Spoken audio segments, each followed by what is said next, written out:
Welcome to The Business Behind Your Business, the podcast where we delve into the financial strategies and insights that drive success for small and medium-sized business owners. I'm your host, Paul Sweeney, and in each episode we bring you expert guests who share practical advice, real-world experiences, and actionable tips to empower you on your business journey. Whether you're a seasoned entrepreneur or just starting out, get ready to uncover the secrets to success and gain valuable insights into the business behind your business.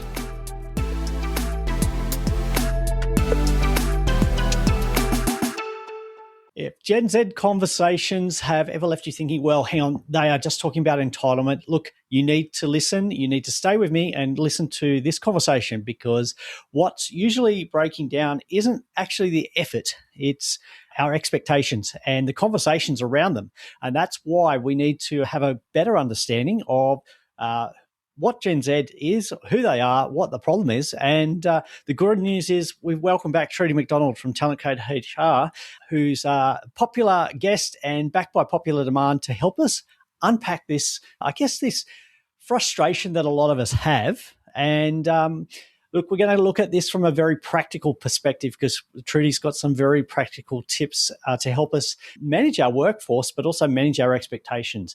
Look, there's a lot of language around setting expectations, raising issues, and agreeing upon what are the next steps without having to turn into those, what we commonly see as the generational catfight, which we want to avoid.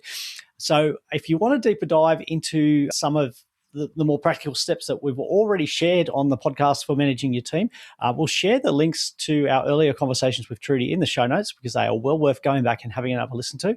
So Trudy, welcome back. It's a pleasure to have you back with us. A lot has been happening in the economy and the world of employment and leadership. It sure has, Paul. And thanks so much for having me back on the show. It's a real pleasure to be here. So, yes, there's a lot happening. The landscape has completely changed. We are talking about Gen Z today, but I think before we delve into that, it's just worth recognizing at a macro level what's going on in workplaces across Australia and in many places across the world. I have the privilege of working with leaders across all industries, and there's two key themes that I'm hearing consistently at the moment. The first is leaders are trying to lift accountability and productivity in their teams more broadly.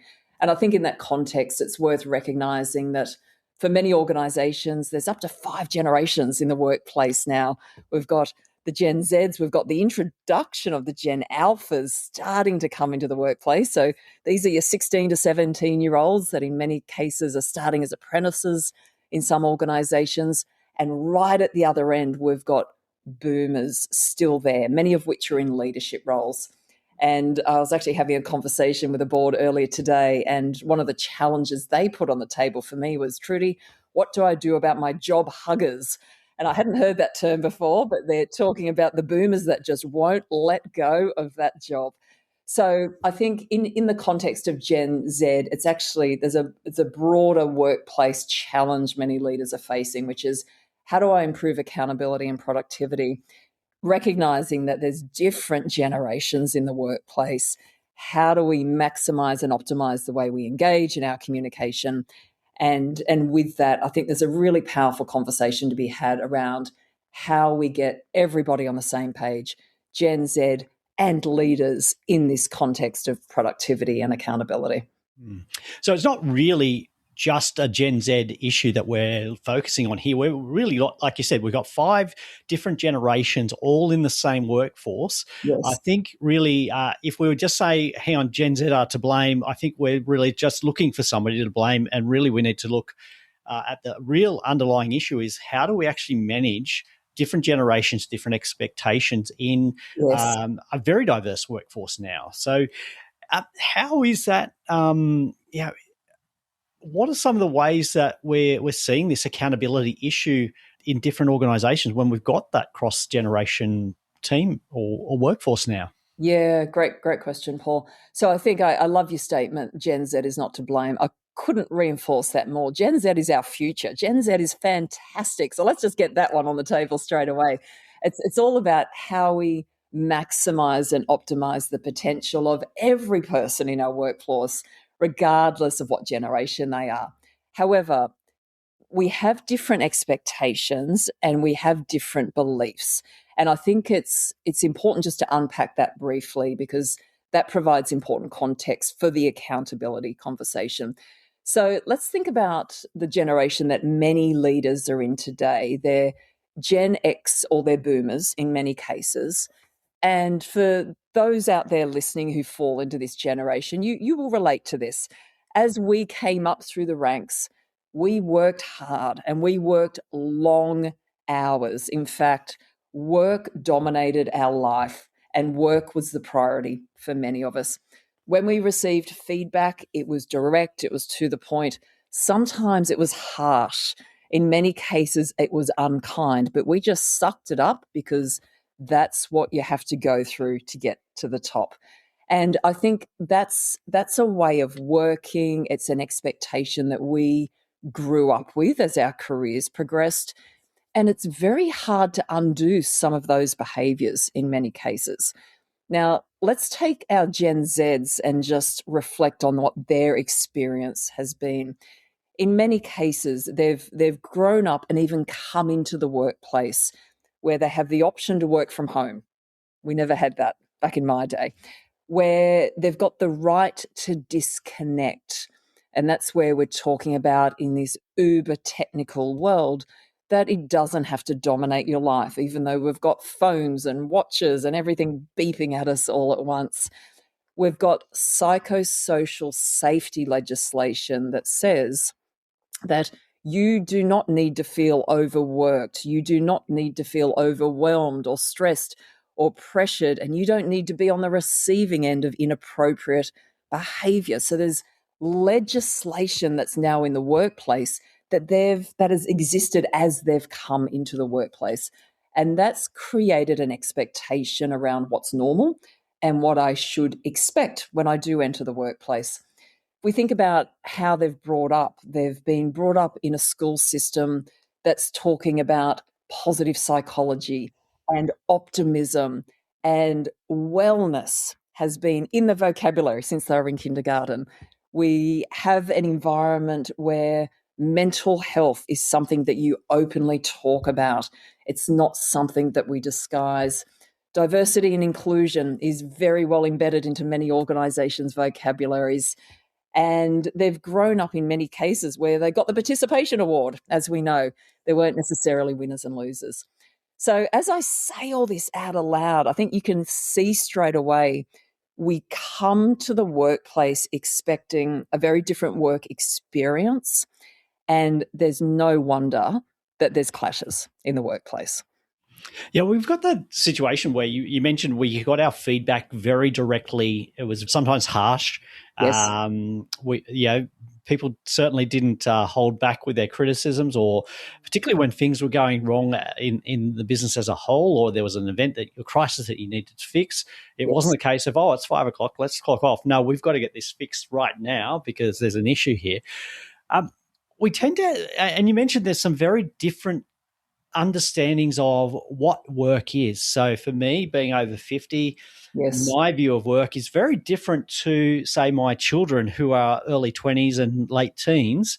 Yes. And what they feel. So one of the advantages I've got is that my eldest, well, actually all of my children can see what I'm like in the workforce or when I'm at work, when I'm running my business.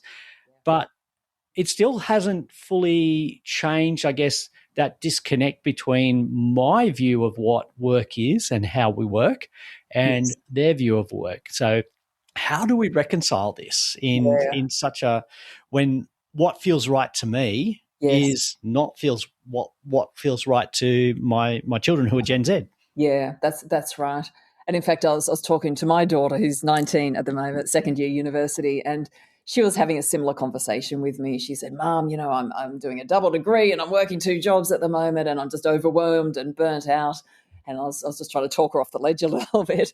But what she did say to me in that conversation is, I don't want to work 5 days a week. I don't want to work 9 to 5. It's like, goodness, 9 to 5, that's a minimum expectation in my mind. But you're right, we're on very, very different pages. So in my mind, first of all, it starts with empathy. We need to make sure every generation actually just doesn't view the world through their own lens, but there's empathy and appreciation that others are coming to the workplace with a different expectation, with different values, and where work fits into the broader sphere of life is a little different. For you and I, Paul, at a stage of our career, work was everything. And we made sacrifices. We made sacrifices in terms of how we spent our discretionary time. Often it went towards work. We made sacrifices in terms of where we worked and how long we were prepared to travel. I remember my very first CEO job, I commuted 6 hours a day, 5 days a week. Can you imagine putting that in a job description these days? I can guarantee you'd have 0 applicants. But that's the difference. So it starts with empathy. And I think with that empathy, that leads us into a conversation around how do we create an environment where we can have appropriate accountability conversations. And when I talk about accountability, I'm not just talking about top down. I'm not just talking about boomers and Gen Xers to the Gen Zs. I'm talking about accountability in every direction. Doesn't matter what role that you hold or the capabilities or the skills or the status you have within organizations. Leading organizations have a feedback rich culture. And what that means is feedback is going up. It is going laterally between peers, and it's also coming top down. And it's very equal in the way that that feedback moves around, because leading organizations recognize that if we have enough trust of each other and we can engage in that healthy debate and challenge and conflict, that's how we innovate. That's how we get better. And that's how we actually come together as a team and can deliver pretty fantastic things if you can get it right. I think one of the things you touched on there, and I think we're heading in the same direction here in thinking, is that discussion, that open discussion, or comfort in being able to discuss those things, how we innovate, and that I guess allowed conflict in those discussions where we don't have to agree. Yes. But we're respectful in how we treat each other. Yeah. We achieve a better outcome. But sometimes we avoid that conflict and just walk away from it feeling, well, that's just that generation. They're never going to get this, and I'll just have to make do. Yeah. But if we actually address those conflicts and actually look at, well, hang on, what have they got? What are the skills that they have that I don't have? And yes, how does that help? Because I can't do this. And yes, they need to recognize as well, because I'm coming as the old guy here. Yes. They need to recognize that I have some skills and experience, and there seems to still be that conflict about not wanting to respect our workers there. Yeah, you're absolutely right. And I actually bring this back to a term that many of the listeners will have heard, which is emotional intelligence. And this is highly trainable. So what emotional intelligence is in a nutshell is, number one, do I have self-awareness? Do I know what my triggers are? Do I know how I respond to those triggers? For example, if somebody confronts me with feedback, constructive or negative feedback, that might be a trigger for me. And my trigger might be I immediately get defensive. So recognizing that that's a trigger is really important, and there will be other triggers as well. The second stage of emotional intelligence is recognizing how others perceive you. And it goes deeper than that. But I think if we just stick with those two levels, this is so powerful if we want different generations to be able to communicate effectively. Because this is the reality of what I often hear in workplaces. Well-intended leaders who are boomers or Gen Xers are giving constructive developmental feedback to their Gen Zs, because that tends to be the people in their team. Their intentions are to support that person. Their intention is to help that person grow and develop and help them be the best that they can be. Now, that's the intention. However, this is what happens in the real world. Even though we have an intention, we then deliver that message in a way. So that's our behavior. And if that message from that boomer or that Gen Xer is delivered in a way that probably role models how they were spoken to as they came up through their career, it's probably going to be a little too direct. it's probably not going to be delivered particularly tactfully, and it's probably not going to be delivered in a way that recognizes there's at least two sides to this story. It's not just my view, but there's another side as well, which might be my team member's view. As a result, the impact of that behavior and the way that they communicate is the Gen Z's going, whoa, this feels unkind. This feels like I'm not valued. This feels like my manager doesn't have any respect for me. And now the clash begins. And in fact, I was working with a law firm recently, and the managing partner came to me because her and the other partners had just had a number of end-of-year catch-ups with their most junior lawyers. So they skipped a few levels, they jumped down and said, hey, how are you going? And they received some really shocking feedback. Their young lawyers were saying to them, this is not a great place to work. This culture is unkind. It is cruel. I don't feel as though I'm valued. And these senior partners were absolutely gobsmacked and horrified, because it's not the culture that they desired to have. It's not the culture they thought they had.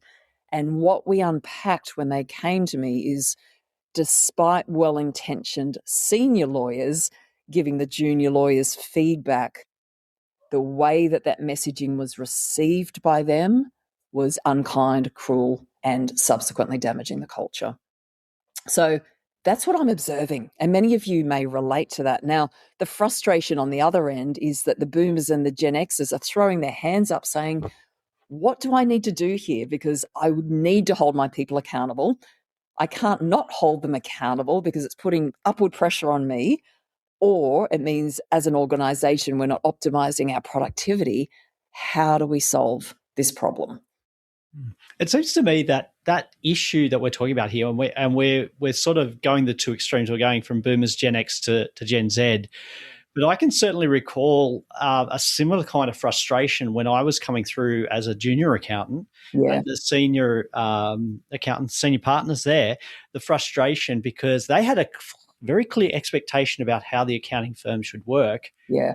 But all of us junior accountants had a very different view of how it should work. And at one stage, they actually engaged a consultant to help with training and motivation. Yeah. And that consultant surveyed all us junior accountants.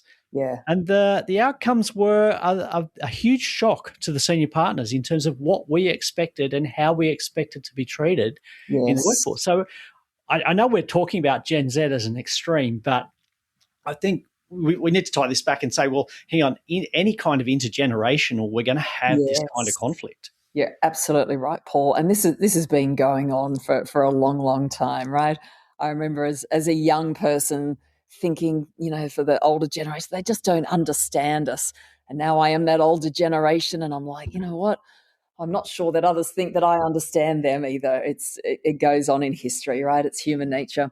So let's talk about what we can do about this, because I think there's some really practical things. And where I've had a lot of success is helping all parties, but I'll talk about the extremes again because I think it just illustrates it. But you're right, it's every generation.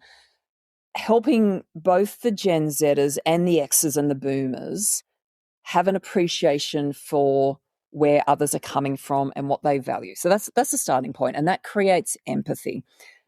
The second thing is to understand what each party wants. And this is actually a collaborative conversation where you get them all in the room and you get them talking to each other. So as a leader, what do they expect of their team members? And as a team member, what do I expect of my leader in order to set me up for success? And that's a really powerful conversation, because inevitably what will come out of it is we all want the same thing. And that's an aha moment in itself, because often we come to the table ready to fight because we think there's so much difference and we're making assumptions, and we let our unconscious bias force judgments that are not correct. So what does both parties want? Both parties want to be able to receive or to deliver constructive feedback. Now, what do I mean by constructive feedback? It's useful. It's useful. I can do something with it. I can use it to improve, to develop. The second thing is both parties want that feedback to be delivered with good intention. And what I mean by good intention is the intention is to support that person. The intention is to help them get better so that they can be the best version of themselves and maximize their contribution to the organization and also fulfill their potential. Both parties want that. So the challenge then becomes the delivery. And what I found exceptionally powerful is if the Gen Zs can understand what the boomers have grown up with and the role modeling that they've had and the experiences they've had, to recognize that it's not always going to be delivered perfectly and that they're human beings. They might be leaders, but they are still human beings and they are fallible. It's not always going to be delivered perfectly. So creating some empathy and understanding from our Gen Zs that if the intention is to help me, I'm now going to be a little more open-minded when I hear this feedback. At the other side, we need to make sure that our boomers and our Gen Xers have empathy for what the Zs expect in terms of a modern workplace. And I will go as far to say that what the Gen Zs expect today is leadership, is good leadership. So let's not poo-poo that, because I think what they're expecting is actually really valid, and it's challenging all of us to step up to that expectation. So what does that mean? It means that we expect you to balance accountability with empathy. Yes, you need to hold me accountable. Yes, you need to have clear expectations, but I want you to come to that conversation not blaming me, rather seeking to understand, being curious as to why maybe I'm not meeting that standard. And part of that is actually encouraging the leaders to hold up the mirror and ask themselves, is there something I could do better as the leader to set my Gen Zer up for success? Maybe I'm assuming expectations, for example, rather than being clear on expectations. Maybe I'm passing judgment rather than seeking to understand what we being the key word, what we could do differently to actually get to the outcome that we're looking for. So the expectations that we set, or I guess we feel that we have our expectations, and a lot of the time we feel like we've expressed those clearly, Yes, but we don't stop to ask what our employees understand those expectations to be, that's because right. the way that we communicate often comes across differently or is heard in a different way Yes. by our employees, whether they be Gen Z or Alpha or Gen Y. We haven't talked about Gen Y. But the other side of it is, I think if we flip that conversation as well, we're talking about the leader's role, but if we flip that to the employee's role, how can, as an employee, Yes. let's say you're Gen Z, flip that conversation so that you can push back and say, hang on, I don't understand what you're saying. I don't understand that. How can I get more clarity from those conversations? Yeah, really, really great question. And I love the line of questioning here, Paul, because both parties have a responsibility here. I like to think about it as a meeting of the minds. How do we, rather than being at either end of a continuum, how do we both take a step towards each other? And if clarity of expectations is the starting point for healthy conversations and accountability, ultimately there's an underlying foundation here of trust that's required.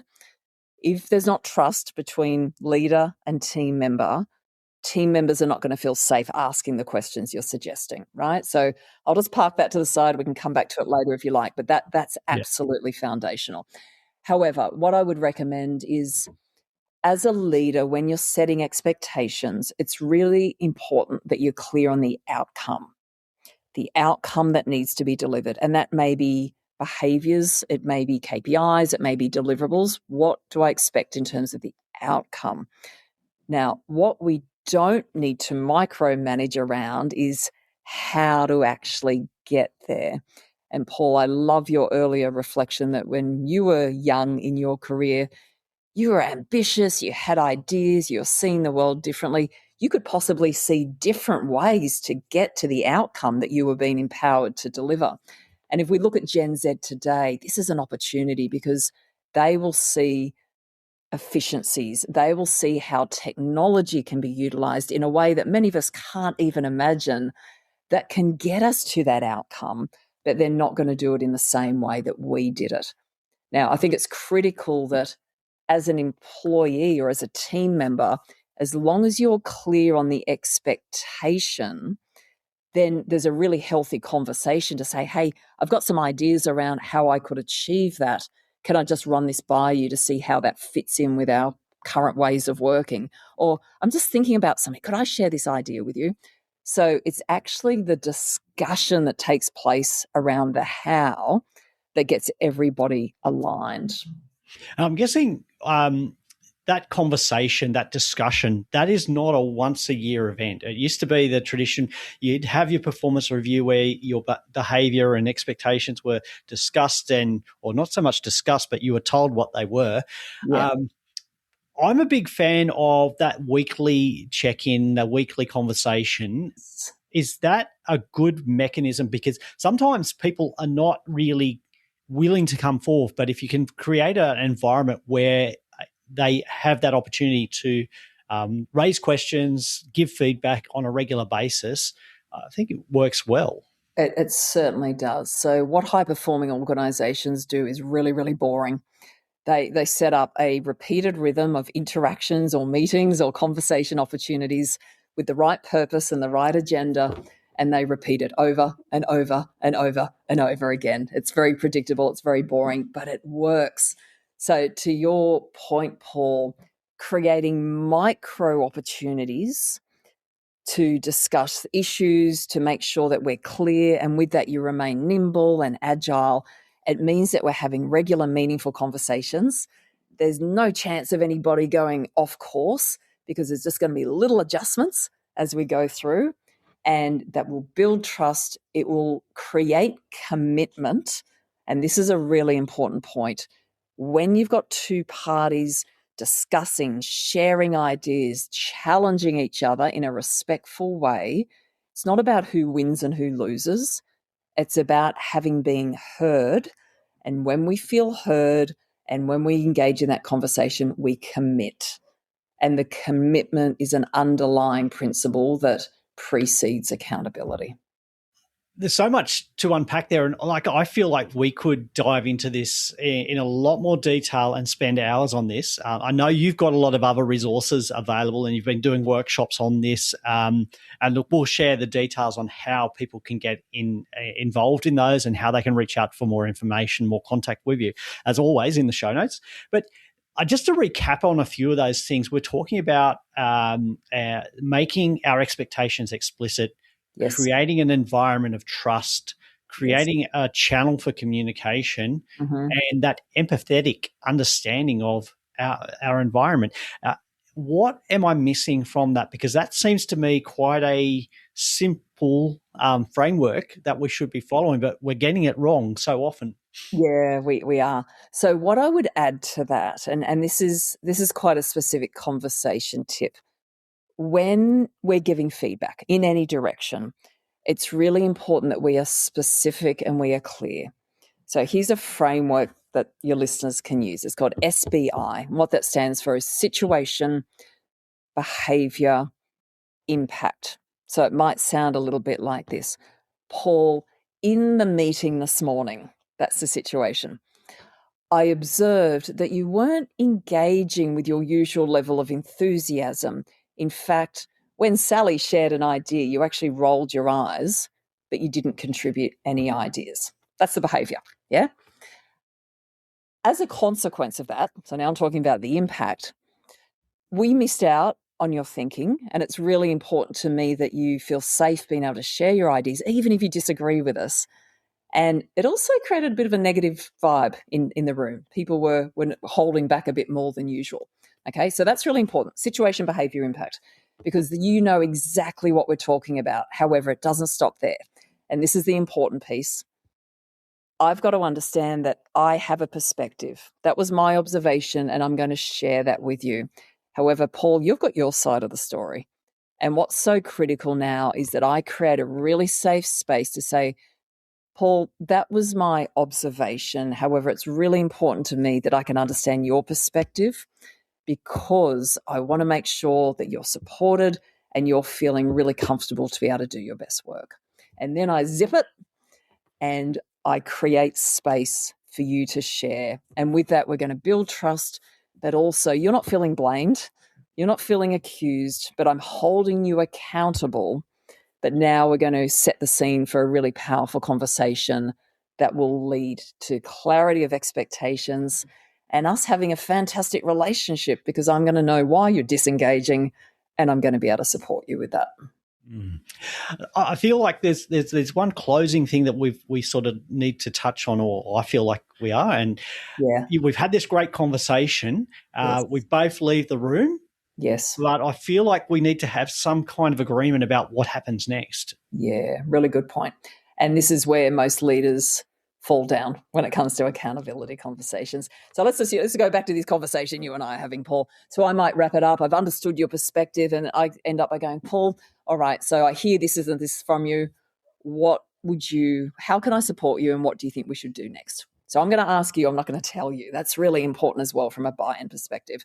You're going to give me your idea, and I'm going to go, great, thanks for this conversation. I'm agreeing to do this. You're agreeing to do that. I'll tell you what, Paul, why don't you and I catch up again next Friday, and we can just check in and see how it's going? Now, note my language there. It's casual, it's informal, it's non-confrontational, because, Paul, I'm not performance managing you now. I'm just finding this little opportunity to have an accountability conversation. It's high care, it's high support, but it's accountable. And you and I are just going to check in with each other next Friday. That signals to you that this matters. I'm going to hold you accountable, but it's also creating that opportunity to say, look, if this isn't working, let's work out what we could do differently to get back on the same page. Great. Well, I feel like that sort of brings it to a bit of a natural close there in terms of determining what our next actions are. But I think the next actions as a leader is actually really to not just hear this, but to go and implement.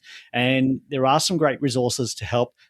If you're fortunate enough to hop on any of Trudy's workshops or work with her, you're going to get a lot more value than what we've been able to cover in this short time today, because she does go into a lot more detail. And I feel like we could really gets a lot more value by working closely with Trudy. Sort of opens up that I guess the need to fully explore the situation, fully explore the topic.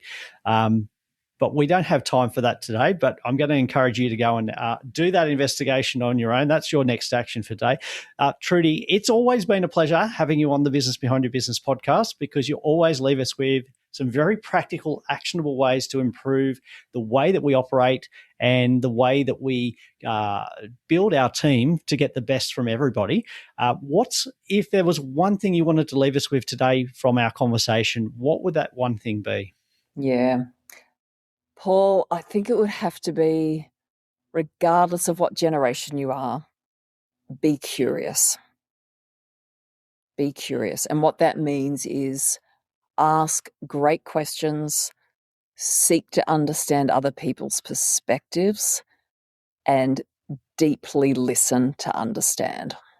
Absolutely. Thank you, Trudy, for once again sharing with us. And look, if you're curious about Trudy and her work, I encourage you to follow that. The links will be in the show notes. And once again, Trudy, thank you for your time today. My pleasure, Paul. Thanks so much. That's a wrap for this episode of The Business Behind Your Business. We hope you found today's discussion insightful and valuable for your business journey. Before we go, don't forget to subscribe to our podcast on your favourite platform. Share it with fellow business owners who could benefit, and send in your burning questions, because we love hearing from you. Missed any of our previous episodes or looking for additional resources to help grow your business?